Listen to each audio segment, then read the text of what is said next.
Well, here I am again, back while we're waiting for some steps to cure here, to dry fully on the Apocalypse tank, so I can get back to work on it and finish it. I just, on a whim, well, not quite a whim, in some modeling circles, some Facebook groups and everything, there's been some talk about this Revell 135 M4 kit, and the talk is that this is the absolute worst M4 kit you can get. And whenever I hear that, I'm like, oh, it's bad, is it? I have to see it. So I've spent the last few days, on and off, maybe a week or so, researching this kit. And the first thing is, it's a shape for an M4 that I haven't seen, in molded in model before, and there's a reason for that. I'll tell you. But this box. This is brand new. This is the way it was delivered to me from Amazon. This is a brand new box. This is actually a 2017 reboxing of a Revell kit from 1983, which has its roots, goes all the way back to 1956. So this is, granted, we know we're looking at basically a kit that goes back to the 50s. So we're gonna keep that in mind as we look at it. But when this originally came out, they branded it, I'll show you a picture, it says authentic. And we're going to find out, and I found out through the research, that this is anything but. Now, I'm not a Sherman expert, okay? So I consulted people that are much smarter than me. I've been looking up videos, I've been doing research, websites and everything. And there is so much wrong with this kit. So it might take the title of worst Sherman kit ever. But my thing is, can we build it up and take the worst Sherman kit ever and turn it into a decent build when it's all done? I don't know. Maybe we can. So we're gonna take a look at this. And what we're looking at, basically what they've given us, we'll talk about that in a minute. The original kit was marked as 140 scale, which is not that different from 135. I mean, it's should considerably a size distance, but there's actually there is some talk, and again, this is in different modeling groups, different circles. I'm not, an expert on it, but some people say that, the original 140s were 135. They were 135. And that only now in the 80s were they correctly marked. And so this is basically a redoing of the original kit. I've never put hands on the old 140 scale, so I don't know. But we're going to take a look at this kit. And by the way, this is exactly how it came. No bags, nothing. Parts floating around. I'm going to show you one of the funniest things I've ever seen. I've looked up product reviews on Amazon. This is a legit 1-star review of this kit on Amazon. Yes, it comes in pieces. It's a model kit, buddy. Basically, what I've heard many people say is that there is no accuracy in this kit whatsoever. This does not reflect an actual M4 Sherman of any kind whatsoever. And when I heard that, I was like, well, but it looks kind of cool. So let's figure it out. So in my research, what I've come up with is that the best attempt Revell was making was possibly a composite hull M4A1. The M4A1s had the difference is they had the cast as opposed to the welded hull, and that gave more armor protection for the hull. However, this is not a great representation of an M4A1 at all. We'll talk about why. So anyway, the original hulls were very, very angular, and most Sherman hulls, if you look, and I have an example. Now this is from the Premium Hobbies. This is an M4A3, but it's representative of a lot of different Sherman hulls where the welded hulls are very angular, okay, the welded panels. And you can see that this is a decent representation of the rounded shape of the cast Sherman hull. Now, when we talk about a composite hull, what they did was they took the front cast portion and then welded it, mated it to the more angular rear portion of the welded hull, as you can see. And it looks like that's what Revell was going for here. However, there would be weld marks kind of around there. And the thing is, this would be this whole thing is wildly inaccurate for any version of an M4A1, even with the composite hull, and we'll talk about why. When we talk about is it 135 scale, is it 140 scale, well, we can hold it up to this hull and see that it's roughly the same size. It is about the same size, so we can say this is 135 scale, or these are both wrong, one or the other. But we've got a 135 scale hull, because this, we can say the premium hobby one is pretty accurate. So the Revell one is 135. Okay, so we'll go with that. In the box, I mean, it's a very simple build, and it's very soft on detail. And yeah, like I haven't taken anything off. This is exactly how it came. The box was taped. So this is yeah. So basic construction is, you know, we have these are the sides of the hull, and this is external. They comes with spare tracks molded on, and then it goes like this, kind of. You know, you got to glue it together, and oh, we'll build it. Don't worry, we will build it. And so then the hull goes on top, and the transmission cover goes on. Now, one of the things that this is lacking on both the turret and the transmission cover and the casted hull is that there should be a texture, a casted texture, not just smooth plastic. Now again, 1956, they weren't into that kind of detail, so we'll cut them some slack. And as we build it, we'll go through how we can simulate that cast texture with stippling with a brush and some glue. We can fix that, but I'm just saying that should be there. But so very sparse detail. I mean, almost no detail at all. I'm surprised we even have rivets over there. Anyway, so the M4A1 was powered by the Wright. I can't think of it. The Wright Wraith, maybe, or anyway, it's an aircraft engine. It's a radial aircraft engine. But these grills would not be on the M4A1. I'm not sure if they'd even be on the A2. They might have appeared on the A3. I'm not sure, but there was just a flat engine deck panel there. So these tools would have been mounted on the rear of the M4A1, along with a crank. There was a crank that you would have to use for cold weather starts and everything. So this is just not an accurate representation. Also, M4A1s did not these running boards along the side. They weren't on the tank. And so you can see it goes together kind of like so. These were not on the M4A1. It was just kind of basically a flat side. And there are many pictures to prove that. These represent, and I say that charitably, represent the horizontal volute or volute, or however you pronounce it, suspension system, which was retrofitted onto some M4A1s. But this one, I just realized, where the hell's the gun barrel? Here's the gun barrel. This is an older 75mm gun armed M4A1. They would have come with the vertical, which is very noticeable, and I'll show you pictures of both.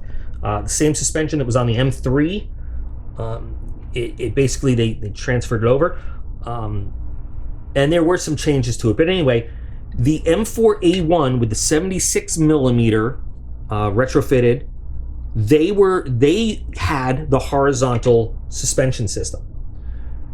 A 75mm,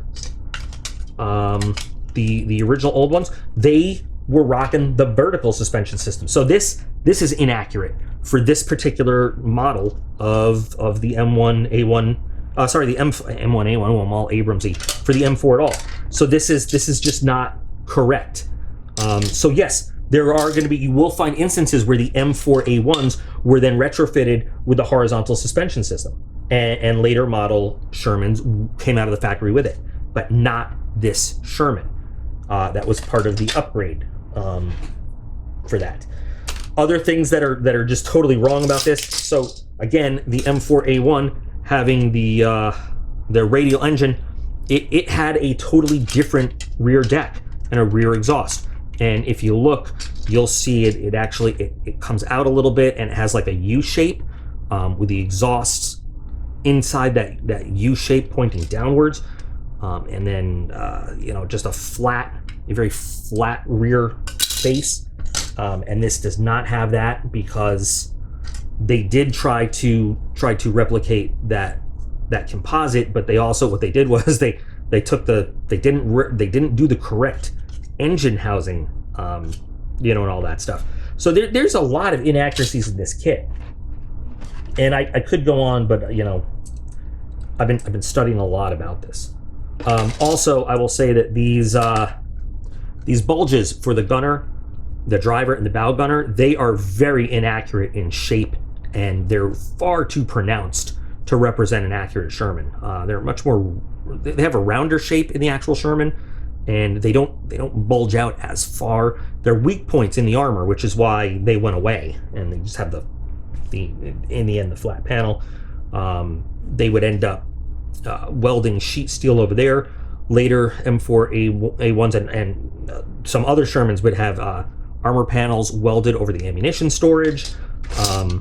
Some on the turret too, because for the gun mechanics, they would actually carve out sections of the turret for different things in there, leaving weak points in the armor. Now later, they would cast the hull with bulged areas to compensate for that, but there's just a lot that goes into it. For the detail on the wheels, I mean, what detail on the wheels? There's hardly any. These are your sprockets. Terrible. There's your commander's hatch, which is also terrible. I believe, is this an antenna or is this part of the running gear? I don't know. You have to drill out the bore for the cannon, and I mean, this is it. This is the main gun. That's, the actual gun comes in two pieces, and I believe this represents the mantlet as well.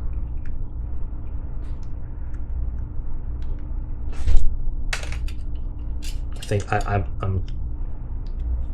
just perused the instructions a little bit, and this goes, in here or in here. I don't know, but we'll figure that out. The return rollers are, the whole setup is not accurate to anything we know of in the history of Shermanhood. We've got our lifting eyes, we've got our lights. I don't know if they have the siren for the, I don't know. We got brush guards, just lots of random pieces. A very bulky and poorly detailed 50 caliber M2, but we'll put that on the way we do. And some figures that, I don't know, I'm not going to use them. They actually don't look too bad. They're not great. They're not too bad. But this is a very, oh, here's the other, and these are the other side of the sprockets, yeah. You can see this is just and I'll tell you what, I paid $34 for this kit, I think. I didn't shop around, and I should have. I really should have, but I didn't.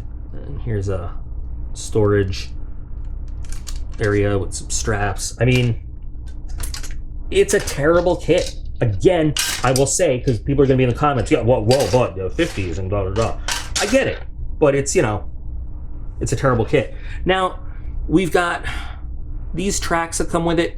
Originally off the line, there's two schools of thought. So the original M4A1s at this point would have had just the flat rubber track pads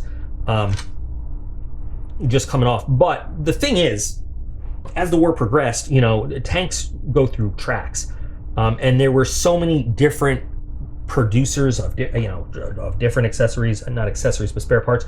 So during the course of the war, it's theoretical that a Sherman could be rolling with any set of tracks, that would have fit on. Some were different sizes, and I'm not going to get into that. So yeah, this could be realistic.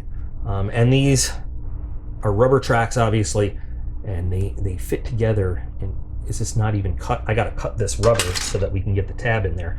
This one's cut. These fit together in kind of a nice way though. It's like insert tab, and come on, get in there. It's just being difficult, but so you put the tab in there, and tab goes in, and then you got your rubber tracks. Notice that on the opposite side, there's no detail whatsoever. Now, this actual tank, Black Magic, is on display in California, and correctly, mind you, there's a YouTube video where you can see Black Magic, the M4A1. The real Black Magic has a fully cast hull. It doesn't have the composite hull. It has the correct vertical suspension, and it, so there's a reference that I'm going to use on YouTube where they take a tour of it. Very, very basic, and again, not very accurate. Like I said, it is the most basic build possible.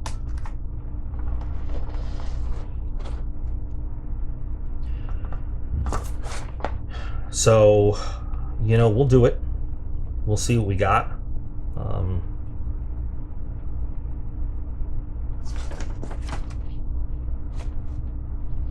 And we'll see how it turns out. The thing is, as bad as this kit is, with good weathering and detailing, we might be able to make it into a decent Sherman project. It'll never be accurate in terms of the details and everything, but we'll see what we can do to dress it up and fancy it up and come up with something that looks good on the shelf.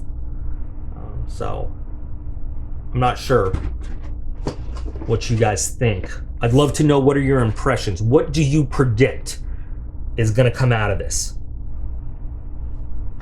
We're going to just come up with a ridiculous, piece of plastic on the shelf. B, it'll be passable, or C, we're going to come out with a pretty good display at the end of this. I'm just curious. I'm doing this just to see what can be done. That's really what I want to see, what can be done, what can be made out of this kit. And as I build, I will point you to some more of the references and point out some of the things that, could have been done better on this kit to represent a more accurate M4A1. Which is, like I said, to my knowledge, from my reference point, from what I've looked up, that's what this kit should have. I think that's what it was supposed to be. God knows, in the 50s, basically models in the 50s were like toys, They didn't have nearly the accuracy, but they re-released this in 2017. So you can't release a model in 2017 and not expect the modeling community to look for accuracy and realism. In the model. So anyway, what do you guys think? You think we're going to be able to pull this off, or is it just going to look ridiculous and plastic on the shelf? I don't know. So join me for the build. It should be a quick build, very quick build. I think we're going to spend a lot more time detailing it than we ever will building this thing. And join me for it coming up real soon. Keep building yours, build them well, and I'll be back as we start this thing.